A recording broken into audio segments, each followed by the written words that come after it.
Shortly before the 2015 presidential election, Reverend Mbaka declared Buhari as the best thing since sliced bread or since tuwo shinkafa. Now, fast forward to 2021 and Father Mbaka is calling on Buhari to resign or be impeached. He has also called the Buhari presidency evil and satanic. What changed? In the news this week, Father Mbaka and the Buhari presidency in a dance of shame. This week, the gbas between Rev Father Ejike Mbaka of the Enugu-based Adoration Ministry and parish priest of St. Mary's Catholic Church, Emene, and the Muhammadu Buhari presidency is predictably our focus. Now, you would recall that shortly before the 2015 presidential election, Reverend Mbaka declared Buhari as the best thing since sliced bread or since tuwo shinkafa, and told the world that Buhari has God's blessings to deliver Nigeria from all of the ills that have plagued us since 1960. In doing this, Mbaka told us all that God has deserted Goodluck Jonathan, who was sitting president at the time. Mbaka and Buhari became really chummy. After Buhari won the election, like you would expect, they became BFFs. He was always praised in presidency press statements, and he made one or two visits to Aso Rock, where he was photographed alongside Buhari and Vice President Yemi Osinbajo smiling sheepishly. Now, fast forward to 2021 and Father Mbaka is calling on Buhari to resign or be impeached. He has also called the Buhari presidency evil and satanic.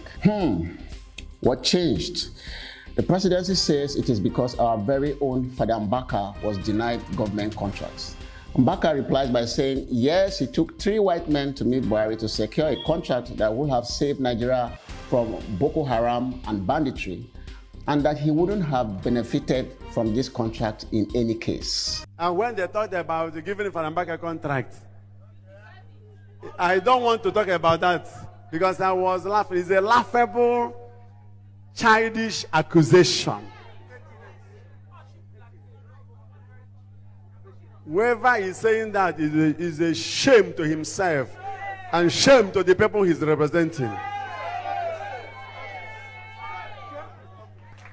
Why I had been silent, I was waiting for them to change. Now, that is very laughable and a weak defense from Mbaka. But let's move on, because we really don't like looking for trouble on this show, as you may have noticed. I agree with Mbaka that even if he begged for contracts to benefit himself, what's wrong with that? Isn't he a citizen of Nigeria and a supporter of the president at the time? If other Buhari supporters are getting juicy contracts, why shouldn't Mbaka? And why should the presidency air the good reverend like that? Why shame a man of God in that manner? I think what the presidency tried to do was blackmail Mbaka and stop him from further criticizing the president. What they are trying to do is shut the man up for good, but the man is still firing. His machine gun is still conking. He has rained more curses on the Buhari presidency, and just yesterday, he was declared missing amid insinuations that he had been picked up by the DSS. Parishioners of the Adoration Ministry responded to this information by attacking the home of Bishop Callistus Valentine Onaga, the bishop of the Enugu-based diocese. Mbaka reappeared afterwards to a hero's welcome and said the Catholic Church released him after 2 days because of the protests, and that they are trying to stop him from preaching from the pulpits. There are also some reports that the Catholic Church in Enugu has suspended Father Mbaka. Now, the APC has threatened to report Mbaka to Pope Francis, and they have asked him to stick to preaching to his very manic and feral congregation instead.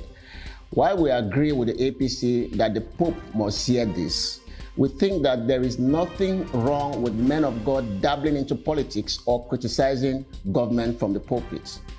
That is the way it has always been. The church has a responsibility to hold the feet of government to the fire like everyone else. To deprive the church of that right or responsibility is to be autocratic and dictatorial. Buhari enjoyed it when Mbaka did it to Jonathan and suddenly gets angry when Mbaka is doing it to him. As for Mbaka, when you dine with politicians, there's always that tendency that you will stain your white. Whatever Mbaka sees, he should take it like that. And that's it in the news this week.